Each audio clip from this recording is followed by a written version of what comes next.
Welcome everybody to the next episode of Chiefs Focus First and 10. You are here with JP and Caleb. Hey everybody, I hope you guys had a great day. How are you doing, JP? I'm good, man. How are you? Oh man, I'm doing alright. Just happy to do another show with you, man. We're cranking out some good ones lately, and I love doing this. Hell yeah, man. We got some better ones coming in the future. Yes, sir. We had some little bit of trade action this week, a little bit of signing action, a little other action, some COVID action. I think you want to start it off with something, and I want to start off with that same thing, so I'll let you kick it off, man. Yeah, guys, so unfortunately, it looks like Damian Williams, our Super Bowl running back, decided to opt out of this upcoming season due to COVID. And the reason why he's doing it because his grandmother has stage 4 cancer, I believe, and he wants to be there to help her. And I commend him, and I understand, because he doesn't want to get the coronavirus and then give it to her, and he wants to be there with her. I think it's his mother. Oh yeah, I think mother or grandmother. But at this point in his career, he's kind of like, I've already kind of accomplished a lot of things. Running back from Oklahoma, got to the league, didn't perform with the Dolphins, came to Chiefs, exponentially rose my stock, won a Super Bowl. So I can understand why he wants to walk away for this season. I mean, I don't blame him at all. What do you think, JP? Oh hell no! I mean, I 100% agree with them, and everybody that clowned him on Twitter and everything else. What if it was your mother? What if it was your grandmother? You know, it's not all about you caring about wanting to watch football and win a Super Bowl again. These guys have lives too, and believe me, we all want to watch it. We all want to be involved in football, but it's not worth anyone's life. It's not worth risking anyone's life. It's not. So if you guys don't like it, hey, you know what? You don't have to watch. Well, the one thing is that you can't play football for the rest of your life. You can possibly be a coach or work in the game, but you can only play the game for, on average, 3 years. Yeah. So if he's going to take a season off, let him, because he wants to be with his family during this trying time. And I understand, and I commend him for his actions. Yeah, man, it's a horrible situation. I mean, I'm as well as anybody else, I've been going through it with my father-in-law for a long time. He's got stage 4 cancer. And I guarantee you, I mean, I go over to his house, I help him do things at night after a long day of work. I still do our show. We still have lives. Everybody has lives. But I'm not going to risk his life. You know, and I go over there fully masked up, and I make sure that I don't do anything to get him sick. Because he has no immune system. What you got to understand is when you have cancer, you have no immune system. The chemo takes it out of you. Yeah, it destroys everything. Good and the bad. Exactly. So, you know, when you take a chance of getting a disease like that and you got perfectly healthy people dropping dead from it, why would he ever in a million years take a chance of killing his mother or grandmother or anyone else in his family for a damn game? Yeah, man, I mean, you see people got mad at LDT. I'm like, he's helping the fight against COVID. There's nothing wrong with players taking a break. I mean, I don't blame him. You saw Marquise Goodwin. I think his wife has had 3 miscarriages, and they just had a son. He doesn't want to have that son die or something crazy happen to them. I mean, I understand these players have lives too. They're not there for fans' entertainment. One case in point, there was someone I ran into who was talking about the Chiefs, and they saying, well, I hope we have football. And I said, well, these players' lives matter in the day. He's like, I understand, but I want to have football. I'm like, whoa. You got to take yourself back and look in their shoes. They're going to be the ones out there running, conditioning, breathing each other's air. Players get sick. Stuff spreads in locker rooms. As many people don't know this. For all the people who like to say, oh, well, the flu kills more, flu travels in a locker room too. And JP, you know that there's many instances where locker rooms have gotten the flu. You know that, right? Yeah. Didn't the Chiefs have that? Didn't the Chiefs have a little? They had Chiefs like 3 years straight. Yeah, every year they seem to have a little case. So that just shows when you're in a locker room with a bunch of guys, sicknesses can travel. So we need to. You're sweating, you're hot, you're eating in the same room. Yeah. I mean, locker rooms aren't that big for all you people out there that think they're giant. They're not that big, and it's not. I mean, I've been in the Chiefs locker room many times, and you wouldn't believe the size of the room itself. And when you got 50 guys in there, it's not that easy. So, you know, get off your high horses and get off the crap and just think about other people. Be selfless, not selfish. So JP, I got a question to be thought about. Yeah. So, JP, do you think that they should the NFL should, since we're already on this topic, should the NFL implement a bubble then to make players feel more safe and secure? 100%. Where can they do this? Because right now, I can't figure out a place. The NBA, the MLS, it's easier. But in NFL, you're going to need several football fields. Do you see them possibly moving to that direction soon? Well, I mean, you might have to, because you got to think. I mean, the only really places you can do it is domes, and when you really think about how they're going to do it, but you have to put you have to put these guys in a position that they're safe. Yeah, you have to. And if the NFL fought it for a while, and during all of that ignorance, you had a lot of players, including Patrick Mahomes and other guys on the Chiefs, that want to be safe. Mm-hmm. And everybody was agreeing with that. Oh, yeah, we want you to be safe, but make sure your ass is out there practicing. What the hell? People's lives are more important than football at the end of the day. Yeah, pick one side and stick with it. Don't sit there and say, well, I agree with Patrick Mahomes, but I don't agree with Damian Williams. If Patrick Mahomes today said, oh, wait a minute, hold on, my girlfriend's dad has cancer or has an underlying condition that I could make him sick, and he said, you know what, I'm going to sit out a year. How do you think the NFL would take that? How do you think these players, it's Patrick Mahomes. It's just fine. We'll win again next year. Mm-hmm. But it's Damian Williams. Let's trash him to death. You know the funny thing I saw, JP? I saw Raiders fans say, we can win the AFC West now, and I just laughed. I sat there and laughed. Because Damian Williams wasn't playing? Yes, he said because of Damian Williams. I'm like, really? Did they not see who we drafted? Clyde Edwards-Helaire, hello? Come on, man. Have you seen that guy? I think he has the potential to become better than Damian Williams. Yeah. And I'm not saying that about Damian, but Clyde Edwards has potential. I mean, as soon as Damian Williams decided to opt out, Clyde Edwards-Helaire was already predicted to hit. Hold on, how do I say this? In Vegas, his numbers to win Rookie of the Year shot up because he's going to have almost all the touches. A lot of guys are predicting he's going to hit at least a minimum of 1,000 yards this season. Man, I don't know if he can hit 1,000, but he's going to get close to that. He's going to have like 300-400 yards receiving because he's a receiving back. Yeah, he's the one well-rounded running backs that I've seen come out of the draft in a while. Well, I talked to a few scouts this past week, and I talked to a couple other people that are in the in the sports world, especially in the kind of the sports betting world. And everybody is in their mindset that he could hit 1,000 yards this season with our system. It's possible, man. I would not be surprised. Yeah. So, and I don't doubt it. I mean, the guy's a beast. Oh, so, for sure. And plus, we still got Thompson. We still got, we got a core. Williams. We got. Sorry, go ahead. No, we got Darrell Williams and DeAndre Washington. Exactly. There you go. I mean, I don't know, man. I think we're just fine. Well, I think with DeAndre Washington, he played with Mahomes in college.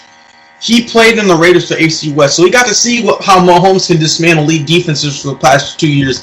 DeAndre Washington's stock is going to go up. Oh, Him and Mahomes' chemistry is going to work out. And I think that it's going to be a fun year. You can pick and plug some of these running backs, and it's going to work. But I'm very interested to see how Clyde Edwards-Helaire, the rookie, is going to do. Yeah, so. I think he's going to play out very well. The war between Twitter world over Tyreek Hill and what's his face from the Chargers? Keenan Allen. Keenan Allen. I got to say, I mean, and he brought it on himself by this. I'm tired of everybody's lip. I'm the best wide receiver in the NFL. Blah, blah, blah. He even slammed a couple other players that just laughed at him. And he's not the best wide receiver in the NFL. Yeah, I don't know what Keenan Allen is doing. Is my one of our members on Chiefs Focus tweeting said, "Who is lying to this man?" Yeah, seriously, who is lying to him? Because he has it in his head that he's the one of the best wide receivers. Keenan Allen is great, and I think he would flourish with the Chiefs if he was on the Chiefs. Let me say that. But Keenan Allen has underperformed. Yes, he's good, but he's not up there with the Julios, with the Tyreek Hills. He's not up there at all. DeAndre Hopkins. Well, you saw his tweet, didn't you, where he said Speed, yeah, they got me all day long, but they don't have me in footwork. Has he not seen Tyreek Hill's footwork? Yes. I mean, my God, man. The guy can stop on a dime and still he makes 3-4 guys miss. Easily. His footwork is fast. It's just mesmerizing to watch sometimes to see what he does. It is. It is. I go back and watch his film all the time just to see how he does what he does. Mm-hmm.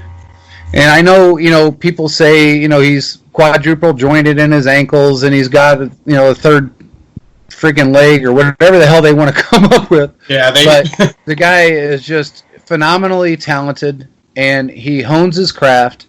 And there's not, in my opinion, there's not another wide receiver in the league that is good as him. Now, let's get to this real quick topic because I hate it. I hate it. I hate it even more. And I think you know what I'm going to say. This top NFL 100 bullshit. How the hell do you put Patrick Mahomes fourth and you put Lamar Jackson first? That right there is jealousy and bias among players. Well, as looking at the NFL's top 100 list, we'll talk about Mahomes, but we'll go into all the other players after this. But because Mahomes was the biggest snub on this list. When I saw that, I was like, how is he fourth best in the league? This man was down 24-0 in the playoffs, down 17-7 in the AFC Championship game, and down 20-10 with 6:54 left in the Super Bowl, and came back and won by more than 2 possessions. Yeah. You're telling me that Lamar Jackson is better. Yes, Lamar had a good season, but Lamar is 0-2 against Mahomes and has not won a single playoff game. He got his ass whooped in a playoff game. Alex Smith has won more games than Lamar Jackson. And that's saying something watching the Chiefs choke a lot of playoff games. Yeah.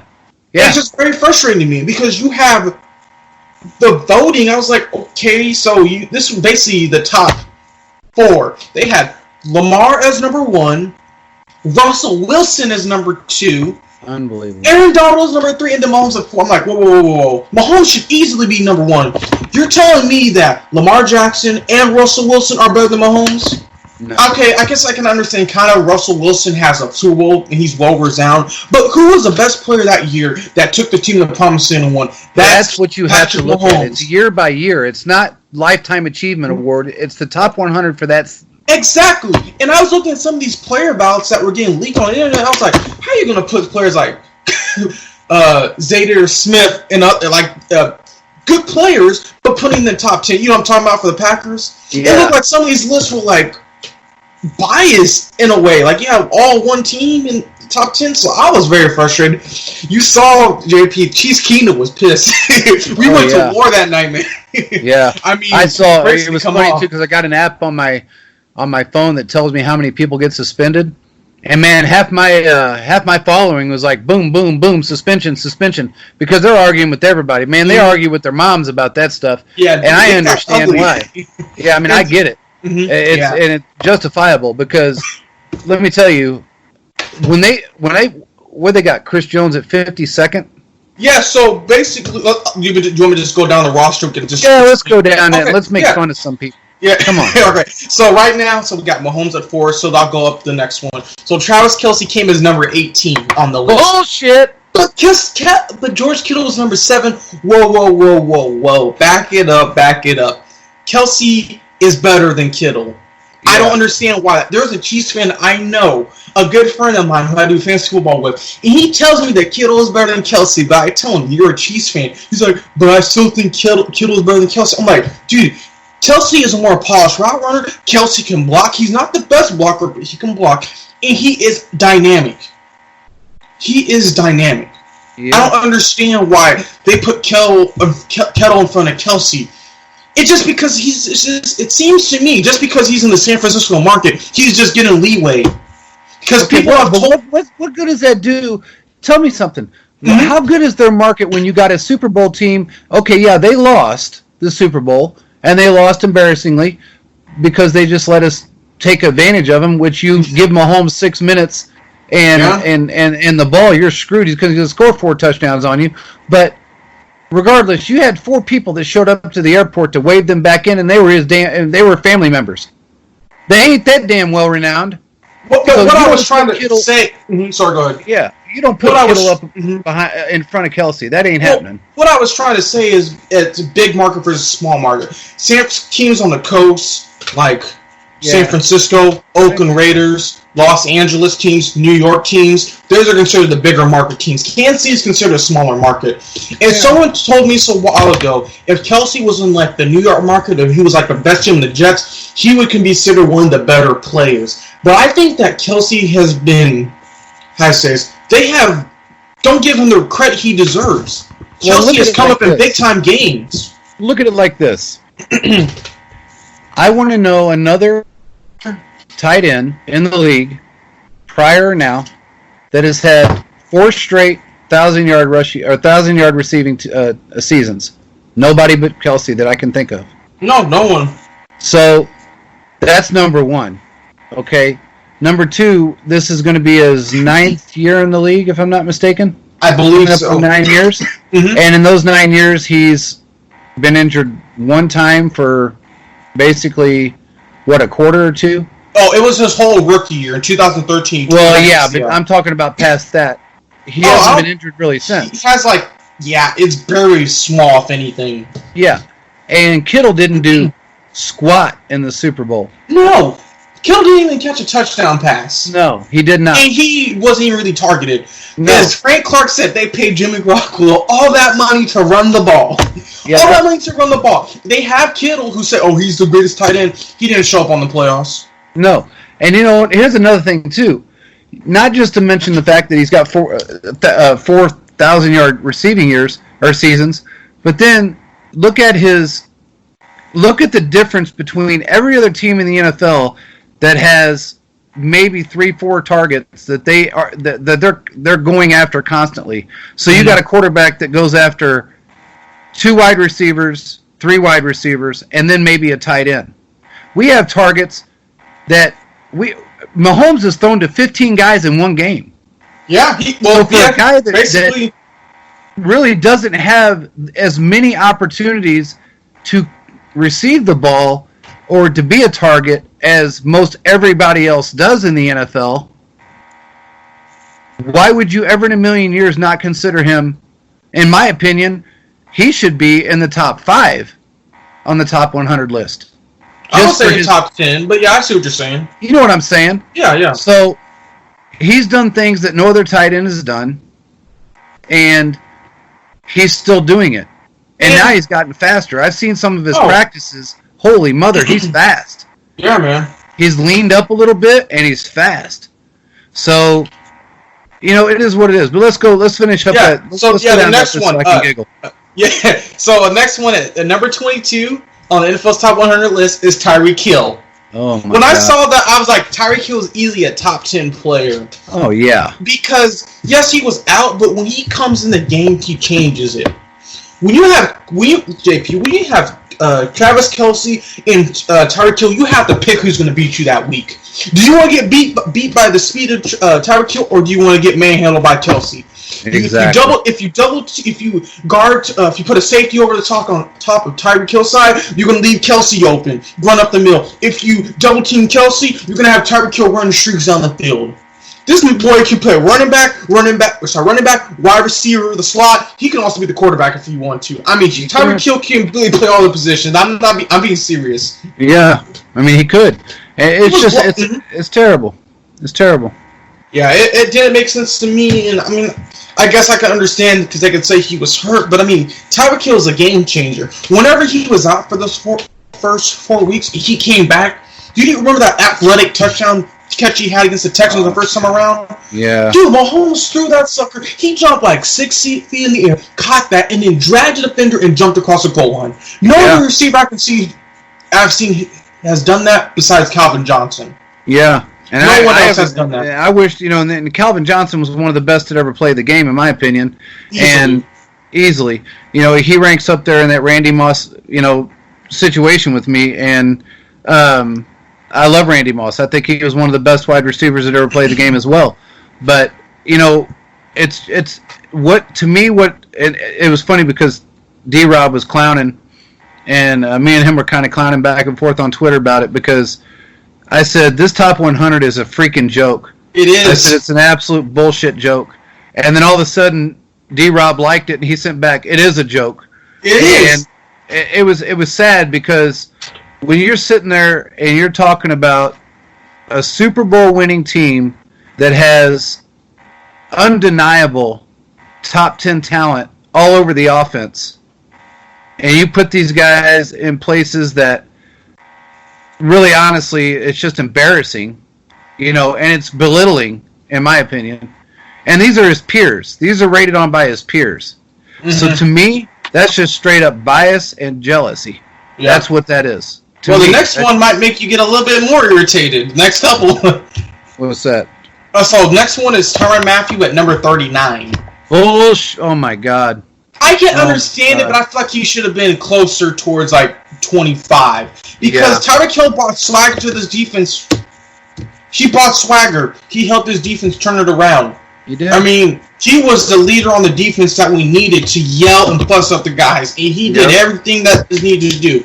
I don't think he was injured one game. He took Juan Thornhill under his wing, and they demolished some teams, bro. They made some teams look bad. You saw them make Derek Carr. You saw what they did at Derek Carr. I mean, remember, last year the Chiefs were dead last in defense. They were top 10 by the end of the season. Yeah. I think they ended up 5th overall by the end of the Super Bowl. So, I mean, hey, like I said, it's just biased. I mean, Tyrann Mathieu is one of the premier elite safeties in the league. And to put him in at 29th is ridiculous. Oh, 39th. Or 39th even. That's even. He's top 30. I'm sorry. He's definitely top 30. Mm-hmm. Where they got Frank Clark at? Oh, well, we're about to get to that. Next is Chris Jones at 52. Bullshit, but okay. And I was like, you don't know what Chris Jones does? JP, I remember in the playoffs when he was Titans, this man was hurt. But for the first snap he played on third down, he pushed over the center and got to Tannehill, and he made Tannehill throw the ball out of bounds. Yeah. That's disrespectful, in my opinion, because this man has been snubbed from the Pro Bowl several times. Yep. He is a top 50 player, and I think he should top 30. Just what he can bring to the team. Now, yes, he was injured here and there, but when he played, that defense was... The other offenses had problems. They did not want to have no part of Chris Jones. No, they did not. And everybody in this NFL, and I know this for 100%, there wasn't a team in this league that was begging Chris Jones to not come back. And I just laughed every time I heard it from somebody else within the league. And I said, you ain't got, like I told you, he's coming back, so get off your high horse, because I promise you he's going to be a Chief. Well, all those people telling me, from other teams, and these are not just fans, these are people within the organization saying, oh no, he ain't coming back, he ain't going to play, he's already said it. You know what? He was doing things, I'll just put it this way, Rap Sheet was wrong. Okay, Rap Sheet was wrong because Rap Sheet and Tom Pelissero both said that Chris Jones was not coming back. He was going to end up getting traded, and I think I messaged Rap Sheet and I said it ain't going to happen, and he didn't even respond. I said, you're wrong about this. I said, I'm just letting you know you're wrong. And when it happened and Jones signed, remember when I said he was signing that next week? Yeah. And he ended up signing. I think I either messaged him or something, and I said, "Well, we got Jones. Where's he at?" Oh, wait, he's the Chief. I forgot. I'm sorry. And then he didn't respond back. The only one that ever responds back is that guy off. I can get him riled up real easy. Is that his name's Reich or something? He's from St. Louis. He's a baseball fan. He's on NFL Network. I get him riled up real easy. All I got to do is say, how about your Chargers? And then he gets pissed off, Yeah, man. But, it's kind of comical. But, I hear you, bro. One guy argued with me on Twitter today, or a couple days ago, and he kept saying, well, I don't know how the Chiefs are going to sign all their players back. I said, what do you mean? They already did. Yeah, exactly. And he goes, what? And I said, we didn't lose anybody. Besides Kendall Fuller. Besides Kendall Fuller. I said, we got our entire team back. And he said, well, that ain't going to last long. How are they going to pay all? I said, man, you don't understand. See, I said, that right there is spoken truly by someone that knows absolutely nothing about how the cap works and how the NFL works. And if you had a Brett Veach, if your team had a Brett Veach, you'd be in the position we're in right now. But you know what? You don't have a Brett Veach, and you never will. Because no matter how many GMs out there try to model what he's doing, they ain't going to be able to do it. Mm-hmm. It's that simple. You're right about that. Because the man is a mathematical genius. And he's a contract guru. So, say what you want. We believe me when I tell you, these guys don't want to leave. They want to retire Chiefs. Mm-hmm. That's already, me and you have talked about that on the down low. And you're gonna see that for the next 5 to 10 years, everybody we got right now is going to stick around for as long as they possibly can, and most of them are going to retire at Chief. Well, the thing is, we're building a dynasty, so why leave when you have the best quarterback, the best receiving core, a top 10 defense, and a terrific special teams monitored by Dave Tope? There's no reason to leave. Exactly. Why would you want to leave the best? Not everybody is Le'Veon Bell. I understand why he left Pittsburgh, but he had plenty of opportunities to go to better teams. And he went to the Jets and lost $14 million thinking he was making more money. Most guys are smart enough to understand that, and that's one thing this guy said was, well, eventually they're going to want to get paid. They're getting paid. What do you mean eventually? They're all going to get paid. They're getting their contract money. And in fact, what I said to him was, I said, if we were out of money and we're not able to do anything, why are we still signing players? Why are we still continually taking players on right now? JP, we still have $9 million of cap space we were able to get because Damian Williams and LDT have opted out. So we're going to sign some more players, and then people are going to be mad. Yeah. And there's an opportunity right now to sign one more player, and I'm not going to mention his name, but when he gets, if we do sign him, everybody's going to shit bricks. So, the only reason I'm not mentioning his name because I was asked not to, but believe me when I tell you, if he gets brought on, everybody's going to flip. Because I'm telling you right now, this man is a game changer. He's another. I'm not going to say offense. I'm just going to say he is another Tyreek Hill, Tyrann Mathieu, Chris Jones type of player. He's the kind of guy he's a superstar. He's an elite player that will change the game. And if we sign this dude, everybody in the NFL might as well forfeit. That's all I can say. You might as well just go home and sit down. All right. Well, coming in at 95, and finally is Frank Clark. What are your thoughts on this one, JP? Right. 95. The man played 8 straight games injured. Injured. He had stomach issues. He had shoulder issues. He had neck issues.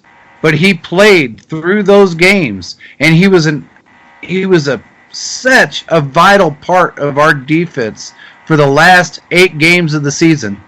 And I understand the fact that he was hurt and he didn't have a great first half of the year. But what did he do the second half of the year? He came on strong. I think he's easily, my opinion, because of his first 8 games, he should be top 50. Dude, I can see that opinion. Top 50, top 70. I can understand why, and I wish this award was something that went towards the end of the season, because Frank Clark would easily be a top 25, I think, if they would have completed the whole season as a whole. Because Frank Clark, he had a slow start to the season, but he continued to play. And not many people knew he was injured and dealing with stomach flu, because they ended up releasing it later, I think a couple weeks later after it was happening. But Frank Clark, if you watch I put it out there, and nobody wanted to listen. I put it out there. I said the man was injured week 3. You remember, I put it out there. I said the man is injured. Give him a break. Exactly. And people want to say, well, he's overrated. It takes time for defenses to gel. This is a new system that they're using. So it's going to work for them. But regarding Frank Clark, he showed up in the playoffs, the regular season. This man was a different animal in the last defensive drives of every game. He got crucial sacks. He got 5 sacks in the playoffs. 3 of them were to end the game against Houston, Tennessee, 49ers. He told Jimmy Garoppolo, they pay you all that money to run the ball. This man, cash checks and the Chiefs delivered. He was the next best thing that the Chiefs had on defense because him and Tyrann Mathieu, they just brought an intensity, man, that I didn't think I would ever see. Because you had Frank Clark telling guys, I smell blood in the water. When they were down, him and Chris Jones were saying, you're going to make a movie out of this. They did not give up. They did not quit. If this was an old Chiefs team, we would be sitting pissed right now because the Chiefs blew another Super Bowl. Exactly. He continued to underperform. So he should be ranked higher on this. And actually, all these Chiefs here, you got Mahomes at 4, Travis Kelce at 18, Tyreek Hill at 22, Tyrann Mathieu at 39, Chris Jones at 52, Frank Clark at 95. You can make a considerable argument that they all should be moved up to a different position easily. Yeah. Easily. Just because of what they do. And, another thing, right now, this year in the top 100, more LSU safeties and DBs made the top 100 than any other year. Did you know that? Oh, I did not know that. Yeah. LSU puts out some ignorant players, bro. I mean, on defense, especially in that secondary, they just put out. They just do it, and they do it right. But nobody took into consideration. I look at some of the people from that talk about the Patriots last year and their number one defense for the first 8 games. 8 games. Oh my goodness! And how many times did I say on Twitter, wait until game 9? How many times did I say that? You told me that.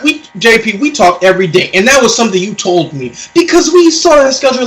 There was no way they're going to beat these hard teams. They got embarrassed against Houston, who's wishy-washy, and they got the crap beat out of them against the Ravens. So that tells you all you need to know.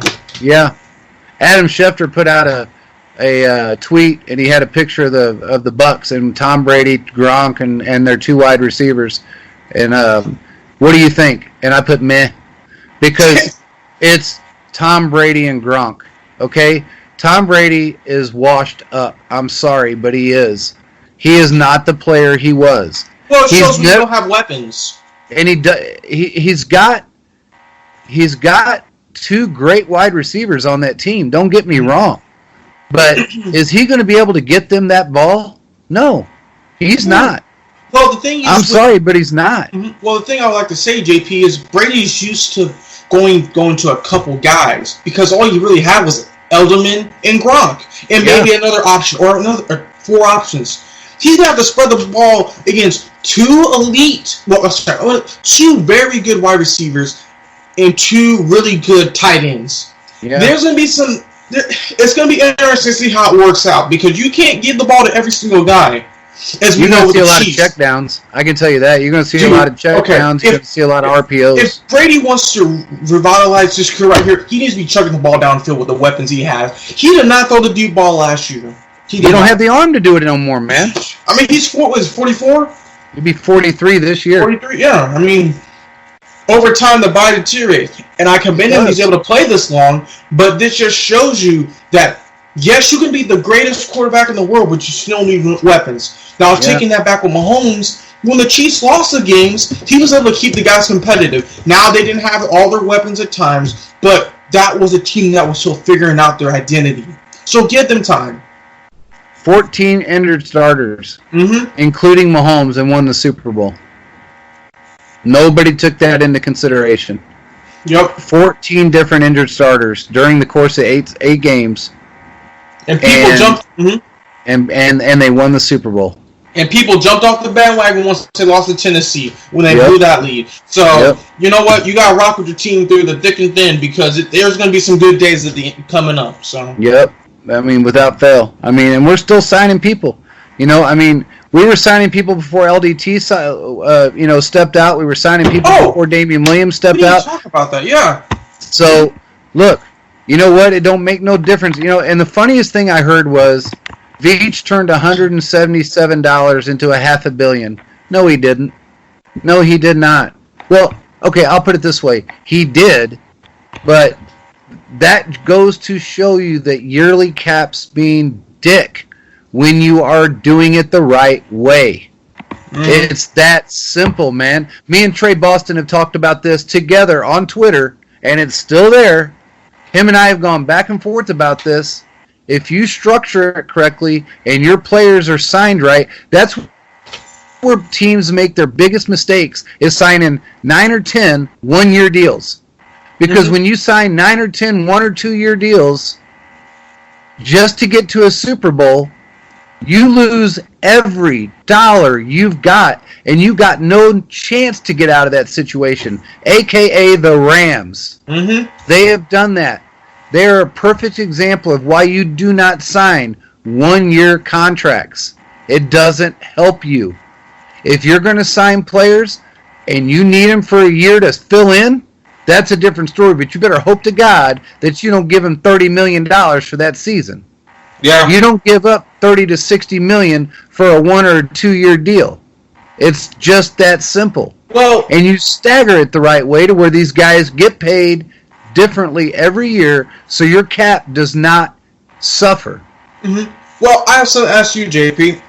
So I know you say you're not a big fan of the 1 or 2 year deals, but I mean, as we all know, LDT has decided to take the season off. But I mean, the Chiefs just signed a guy named Kelechi Osmele for a 1 year deal, and veteran tackle, very good one. But did you see his contract?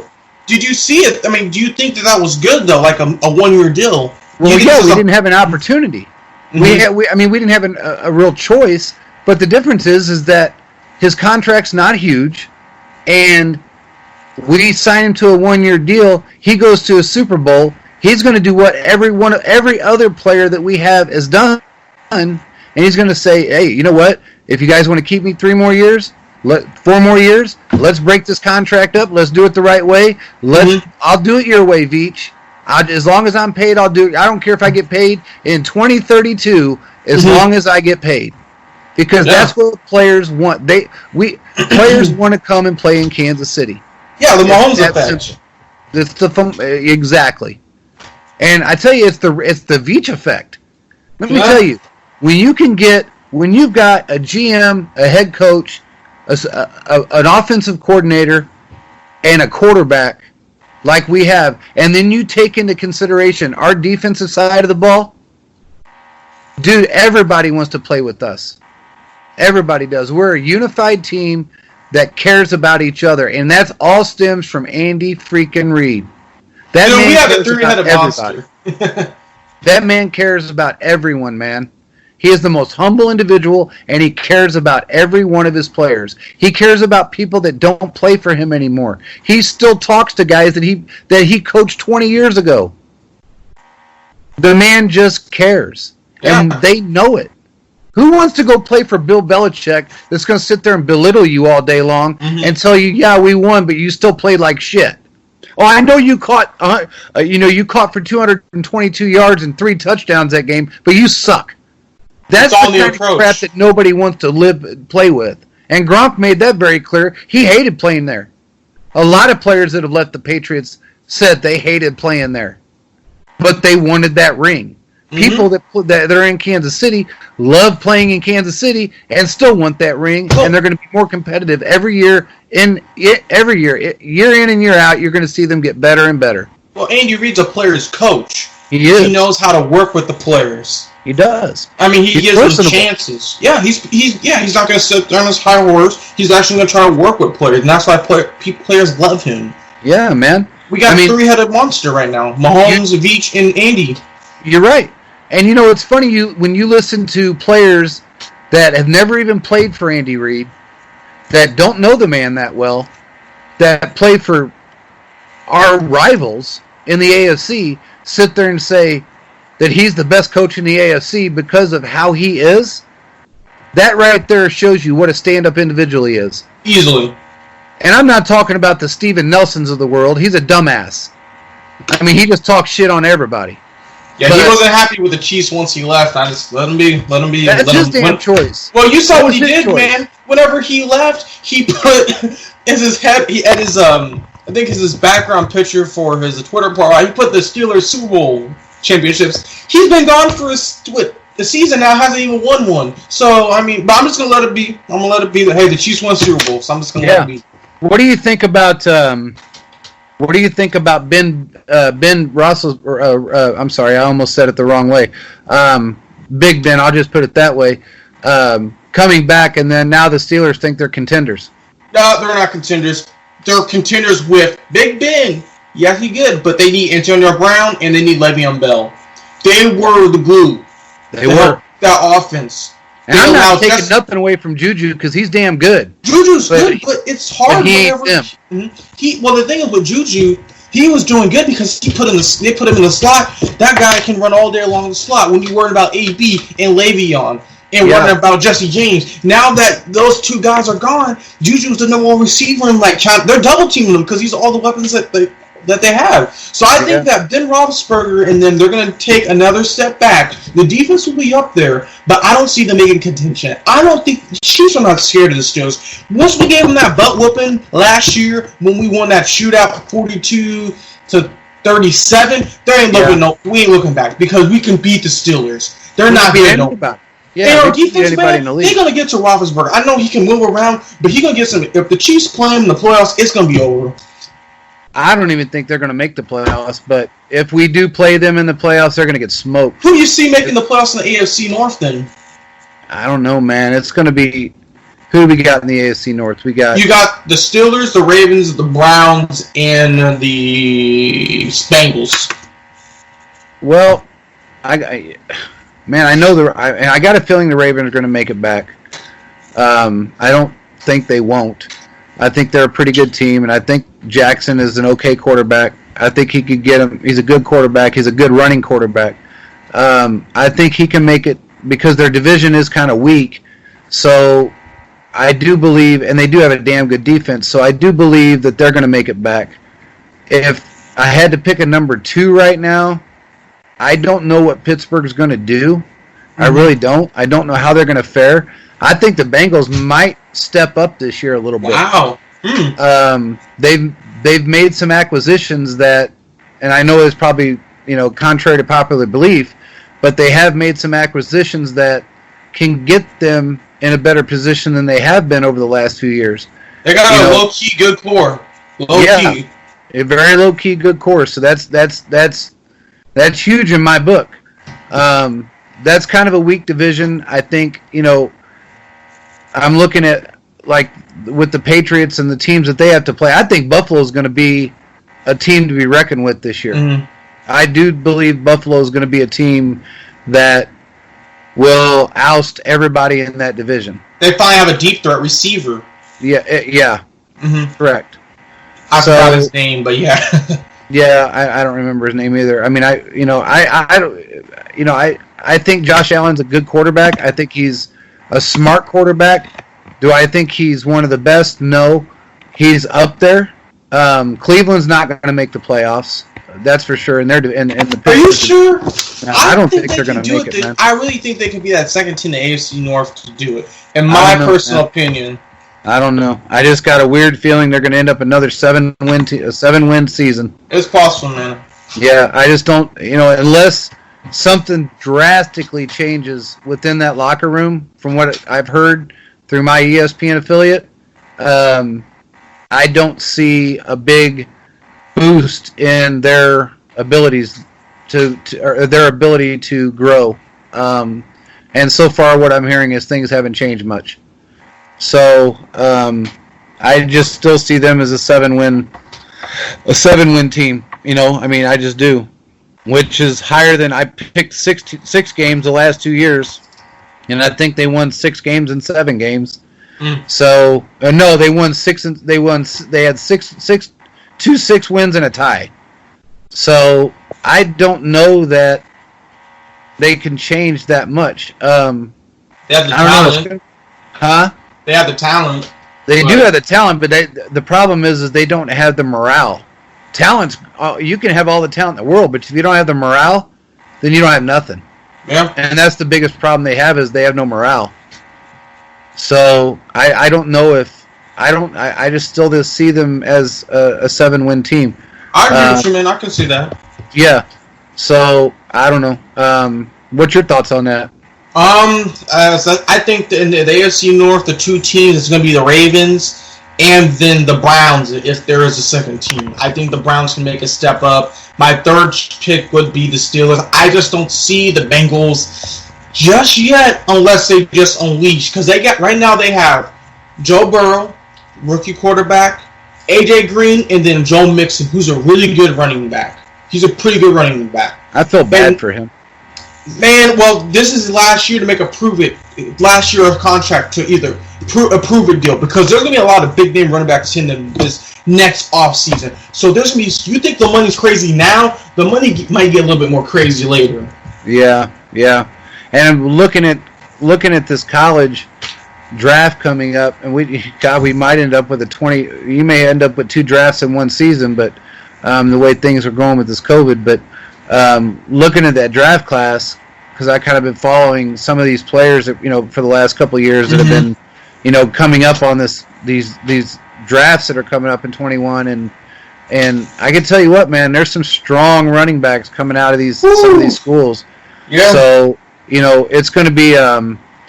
I tell you, I think my favorite running back in the NFL right now, outside of Kansas City and outside of Kareem Hunt and Le'Veon Bell, is Saquon Barkley.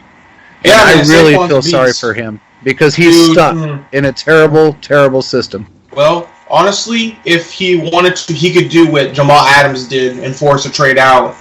Yeah, I mean, I just don't think he has that in him, man. Yeah, I don't think he's that kind of person. He will, but I mean, if he really came down to it, I mean, he might. You saw Jamal Adams got fed up with the Jets. He called out the coach. I mean, he was done with them.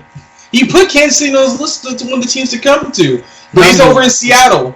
So I mean, I'm like, and the price they gave him, about 2 first-round picks, a second, and a player. I'm like, whoo, that's a steep price, but I mean, he can do it. So yeah. Well, you know what? Like we've talked about, man. I'm not huge on first-round picks, but well, I take that back. Are you sure? I'm not huge on first-round quarterback picks. That's okay, my biggest thing. I won't say I'm not huge on first-round picks. I'm not huge on first-round quarterback picks because most first-round Heisman Trophy runner-up or Heisman Trophy winning quarterbacks have fallen on their ass. And you can go back 15 years and find 80% of those guys have fallen flat because of their ego. And then, of course, when you're a first-round number 1 draft pick, you're going to go to the crappiest team in the NFL out of college. And if you don't have a Mahomes-style mentality or IQ, I should put it that way, you're not going to make the players around you better.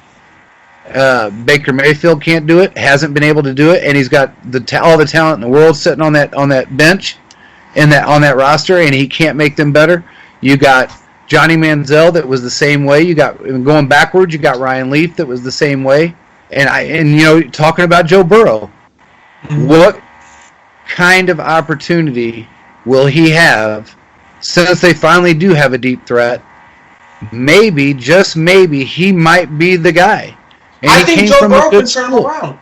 Joe Burrow has stated like he's ready to work. I mean, he's going to do what needs to be done. Just watching his demeanor, he has been doubted for most of his career, and he finally was able to prove it at LSU.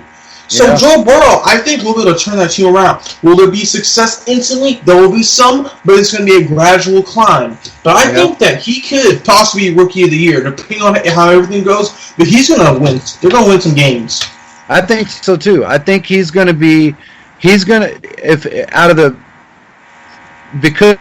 of the school that he came from, number 1, and because of the fact that he is somewhat humble and he's willing to work.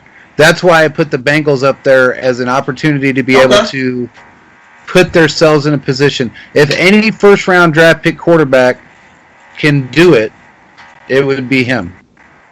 Because he came from a great school that a ton of amazing players have come out of. And I think he can, with his mindset, and he does have a good football IQ, I think he could actually turn that team around fairly quick. And that's why I thought maybe with the deep threat that they signed and the fact that they did beef up their defense a little bit, they helped their offensive line a little bit for him specifically, I think they could turn that franchise around fairly quick. I mean, they suffered a long time with Carson Palmer, and then Andy Dalton. Andy Dalton, both of them together. So, the two. Now, Carson Palmer, I think he was a good quarterback. He was a tough quarterback. I'll put it that way. He was very tough. And he wasn't a bad quarterback. He was just in a horrible system. It's hard to compare quarterbacks in this day and age because the bar has been set so high now with Mahomes that it's very difficult to compare other quarterbacks in the league and say, is he a top 10 quarterback? Is he one of the best in the league? Yeah, he is. If you go by stats, like a Russell Wilson. I think Russell Wilson is a great quarterback. I really do. I mean, he's very tough. He spent 2 of his years basically as the running back and the quarterback. And, yeah, basically. So do I think he deserves to be number 2 in the top? No, I don't. I really don't think I think he could be 4th. I think it should have really. I take that back. He could be number 2. I think, in my opinion, quarterback-wise, if you took it all into consideration from last year's season, you should have had Mahomes number 1. Mm-hmm. You could have had Russell Wilson number 2. You could have had maybe, just maybe, you could have had him number 3, and then you could have really, honestly, all said and done, you could have put Jimmy Garoppolo in that top 5 because he did go to the Super Bowl, regardless if he had 3 of the best running backs in the league behind him helping him. But he did go to the Super Bowl, and he didn't make that many mistakes. Well, so I don't know that, the way they. But like I said, it's all biased, so I don't know. One thing I have to say: only 6 players out of 100 were able to win the Super Bowl, and those are all Chiefs players. So forget the list. I'm crossing out right now with a pin. Yeah. The Chiefs won a Super Bowl, so I don't care. As Mahomes did, he tweeted emoji, write it down. They're coming for you guys again. You guys just opened a Pandora's box you don't want to see. Yeah, that's exactly what they did. And that's what they don't understand. When you can sit there, and that's the greatest part about our team, is that you can sit there and put them wherever you want and place them in whatever category you want to place them in and say whatever you want to say about them, because the more you do, the more it fuels their fire. And if you continue to fuel their fire, they're just going to get that much better. Yeah. And that's the greatest part about our team, man. That's what I love about our team. Because they take that as, you just challenged me, now I'm going to prove it to you even harder. And not too many other guys can do that. I mean, look what what's his face is doing in LA right now. He's throwing baby fits on Twitter because he thinks he's the best wide receiver in the league. Keenan Allen. Yep. So where did they rank him at, by the way? Let me see. Let me look that up for you, man. I don't know where they did, but he probably complained about that. His Madden rating. I mean, what is his Madden rating? He complained about that too, knowing him. So, do you know what it is? Oh no, I don't. I can look it up too. So right now, Keenan Allen was rated number 77 on the NFL Top 100. Well, that's really actually about fitting. Yeah, I mean he's not bad. You have to be really good to be in the NFL's Top 100 list. So I don't. Yeah. So. Yeah, but apparently there's a video of him complaining. But he's 91 over on Madden, so I mean, hey, I don't play Madden anymore. But hey, power more to the brother. He's a good player. He's a good player. He's just not better than J.J. Hopkins, Julio Jones, Tyreek Hill. I mean, and what's his name? Chris. He slammed somebody else. Chris Goodwin. He ain't better than Chris Goodwin. Yeah. He ain't. He ain't no better than Chris Goodwin, man. I don't think he is. Yeah, he's good, but he's not that. Okay. You know what? Here, let me put it this way. Mm-hmm. We don't really know. Well, I guess we do know. Because Phillip Rivers did, when he connected, and he did have an arm, so when he threw the ball, he was on target, and he could launch a ball downfield. So... And I remember a play that that was hilarious, dude. By the way, I got to give it to She's Focus. That was one of the funniest clips I've seen in a while. When you said, when we put out the clip with it said since Keenan Allen's all the talk right now, let's see one of his best receptions, and then you started it off, with who was it? Who were they playing? Was it the Ravens? I think. I don't know. I think it was a division opponent, the Broncos. Maybe he was basically running a route up towards the sideline, towards the end zone, and Phil Rivers throws the ball, and then all of a sudden the play clips to Tyrann Mathieu picking the ball off in that week 17 against the Chargers. I was crying, man. I was at my shop, and I'm sitting there. I actually got 5 minutes to sit down for a minute. And I saw that clip, and I broke out laughing, scared the hell out of my secretary. And she said, "What the hell are you laughing at?" And I showed it to her, and she goes, "Oh, then now that's good." She goes, "That's very good." And I said, "That's She's Focus for you." Yeah. And she goes, "Oh, then that makes sense." And but that was great. Shout out to whoever. Who was that? Your brother? Yeah. Yeah, your brother's great at that, man. By the way, yeah, man, he's a wizard with that stuff. So he really is, man. I got to give it to him. Your brother's he's on fire with that shit. Makes excellent graphics as well. He really does make great graphics. I mean, great graphics. So, but yeah, man, I don't know. Like I said, I don't, and I've always said this. I don't put much into the top 100 because it irritates me. It'll always irritate me because I remember when Alex Smith had the best season of his career. And they boosted. I mean, he was like ranked way the hell up there in the top 100, and then got ousted in the Pro Bowl.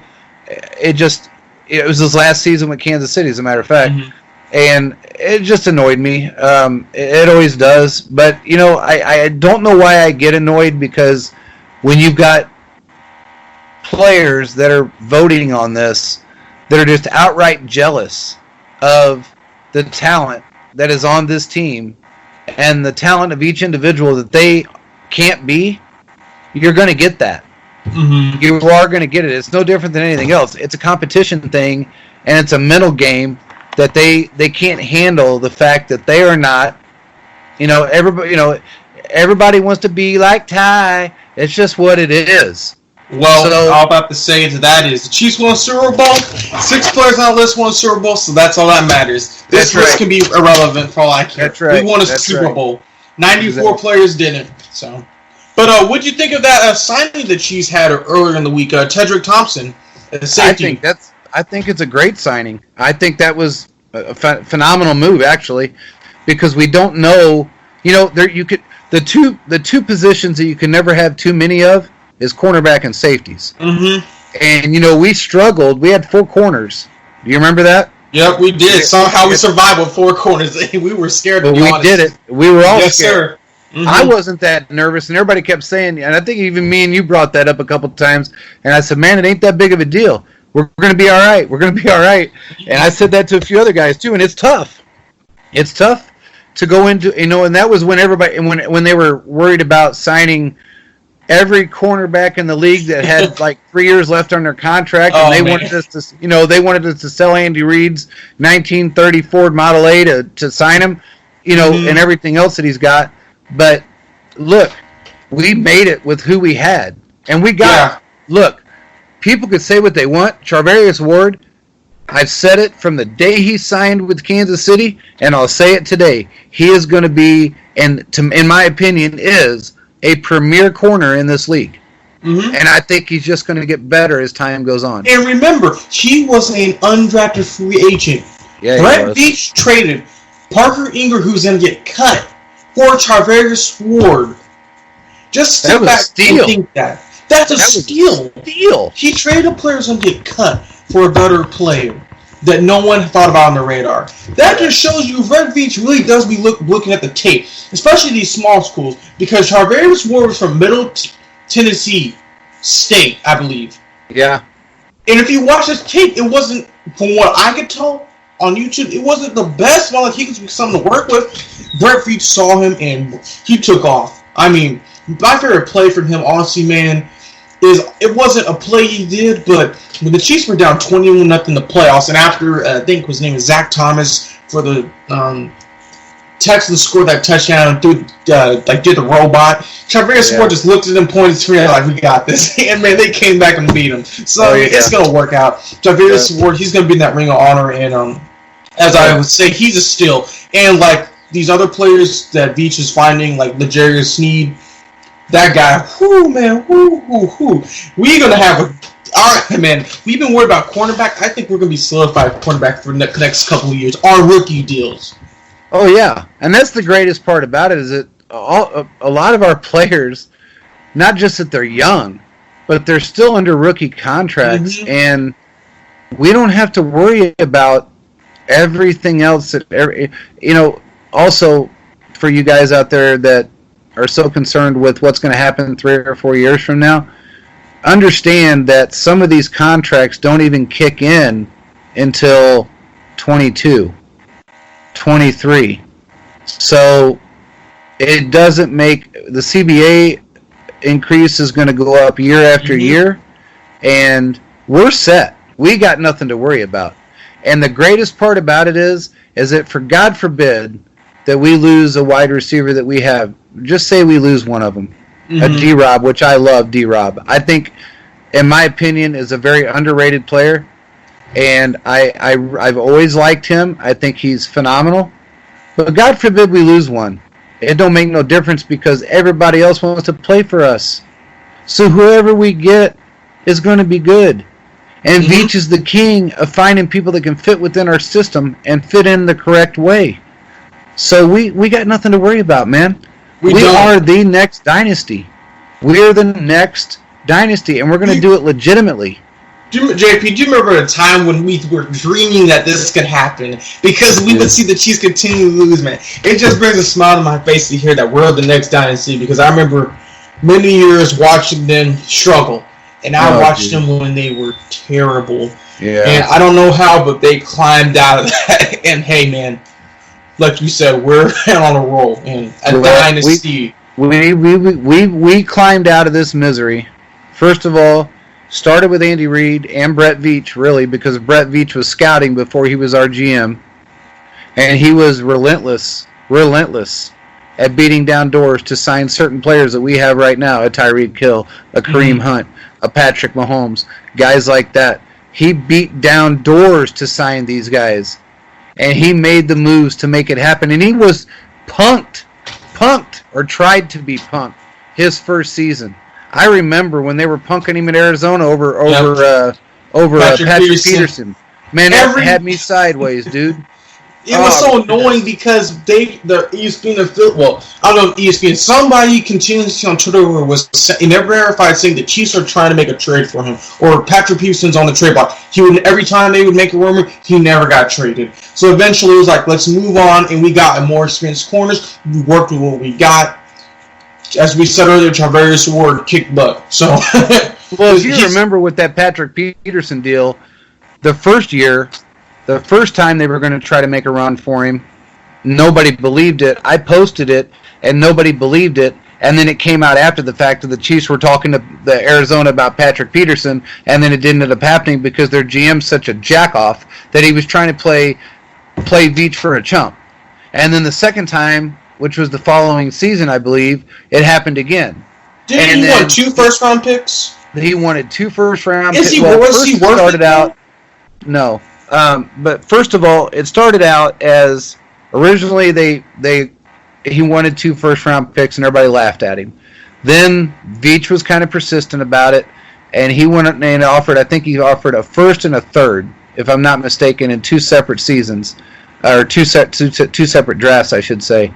And they said no, they wanted a first and a second, and then they somewhat finally agreed upon a first and a third, and then right when they were getting ready to do the deal, their GM over there, and I can't think of his name right now, I call him Jerkoff, but he turns around and he says, the day of, he says, oh, well, we got a better offer for him, so we're not going to do it, and then they didn't trade him at all.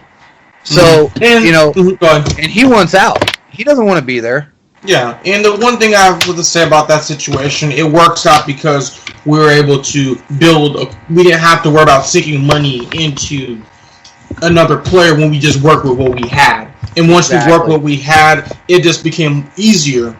And think about what we got in the back lines, man. You ever think about that?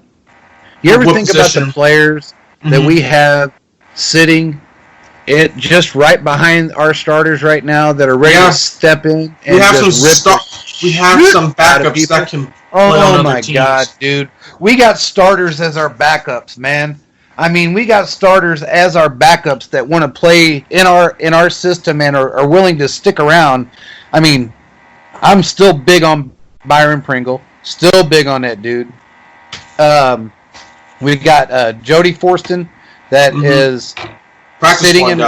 Oh my God, that dude there, when he gets his opportunity, deep red receiver. He's in his red zone. Throw it up. He's gonna catch it. He's gonna catch it, man. I mean, that guy there. People are, they're sleeping on that dude. People slept on that dude, but I'm telling you, he is a beast in the making, man. And he's a big target that can run, and you get him in the end zone, he's going to catch whatever's out there. I'm telling you. Now, is he, do I think we're going to see a little playtime out of him? I don't know.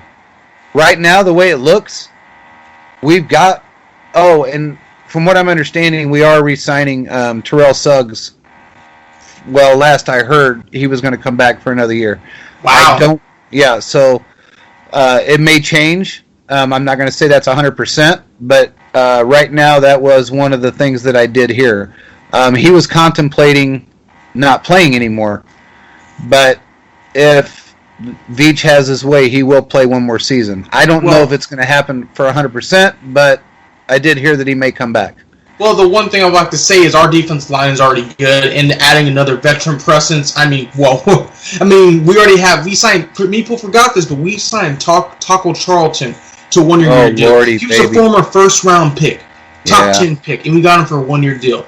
And, we're going to have some good times. That's all I got to say. That rotation about to be deadly. Them offensive linemen are be like, oh, no. Yeah. I mean, when everybody got all excited when Tardif decided to step out this year, and everybody got all excited thinking they were going to get to Mahomes, and then we just step in and we sign a guard, and that guard is going to do his job, and we still got money to play with. Yeah, $9 million, I believe. Right now, it is. It's about $9 million. I think it's 9.1, something in that range. So I think where we're going to end up, you're going to see we're probably going to sign a couple more O-linemen, from what I'm understanding.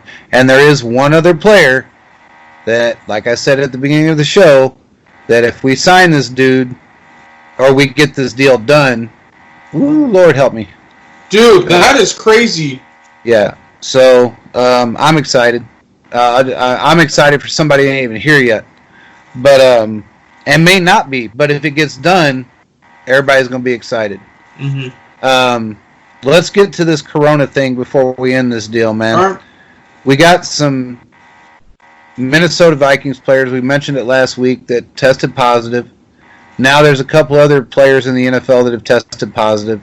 I can't remember the teams right now, but they did test positive. I think half the Marlins in the MLB tested positive. Right now, there's more positive tests coming out than negative. This is... Or you mean like as a American as a whole, or just in sports? As America as a whole. Not just in sports, but America as a whole. And to me, this is... People are just selfish, man.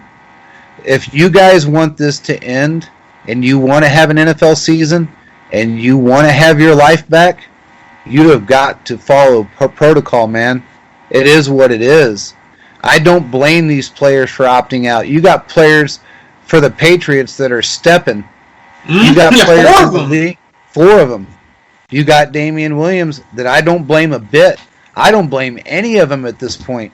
Man, it is scary. You know what? Everybody, 1 out of every 3 people in the United States has a family member that has underlying issues. So, a close family member. I'm going to say immediate family member. 1 out of every 3. Think about that, man. Right now, in the United States, there are more positive tests than negative that are coming out daily right now. So when you hear about a city or a state that has 80,000 positive tests in one day or 77,000 positive tests in one day, and they've only done 100 or 120 tests, 1,000 tests that day, that's a scary thought, man. That's a scary thought. My uncle is not improved, bro. Just so I'll tell everybody right now, he is not improved. He's been on a ventilator now for 2.5 weeks, and he's not gotten any better. They do not see improvement in him. This is no lie. It's no joke. It's not for only the rich people. It's not for only the politicians. It's for everyone out there. This stuff attacks everyone. And when you get it, you don't know your chances, man, because you had a perfectly healthy Broadway star that died at 41 that was in perfect health. It's not just elderly people. You've had so many children die from this now that people aren't acknowledging. I think it was the state of California they had the most positive COVID tests in infants than any other state. Mm-hmm. Just last week. Wow. So you guys have got to please quit all this bullshit with the conspiracy theories and it's my life and it's this and that and the other. Don't be selfish. I hate wearing a mask. I absolutely hate it. Everybody does. But you know what? Who does it every day? Nurses and doctors. They wear them all day long, every day, for the most part. You know, even when this COVID wasn't around, they still have to wear those masks when they go in the room. They still have to wear gloves when they go in the room. It is what it is. So you guys are going to have to step up and do what you're supposed to do. And if you don't see the president wearing one, who gives a shit? It doesn't matter if he opts in or opts out. It doesn't matter who does or who doesn't. If it affects you personally, then you're going to change your tune. And now that there's so many people out there that have tested positive, it's almost impossible for you to know somebody that hasn't. I know many that have. And relatives, my daughter, other people, my uncle, my aunt, cousins, all because they went to a funeral. Wow. So, and I think out of the people that were at that funeral, 60 of them tested positive. 60. Now, do you want to be a statistic? Do you want your mom to be a statistic? Grandma? Yeah. Don't be that person. Be compassionate. Think of other people. You know, have some empathy for people that do have family members that are in that situation. And if you guys want this to end, don't wait for a vaccine, because I'm going to promise you, these trials that they're doing, they're rushing through. Normal trials take 5 to 10 years before they put out a drug, not 5 to 10 months. I ain't going to be the first guy to run out and get a vaccine. I'm sorry, I'm not, because I have no clue what those side effects are going to be. They don't know what those side effects are going to be 5 years, 10 years down the line. You guys can make your choice on whether you want to get that vaccine or not when it does come out, which they're saying maybe the end of the year or mid next year. But that's a really quick trial run for something that you don't know what the effects are going to be later on. So let's all be mindful of others right now. Please, I know I preach this a lot, but it's hit close to home, and I don't want it to hit close to your home. So let's just think about that, man. Think about guys like Caleb that work in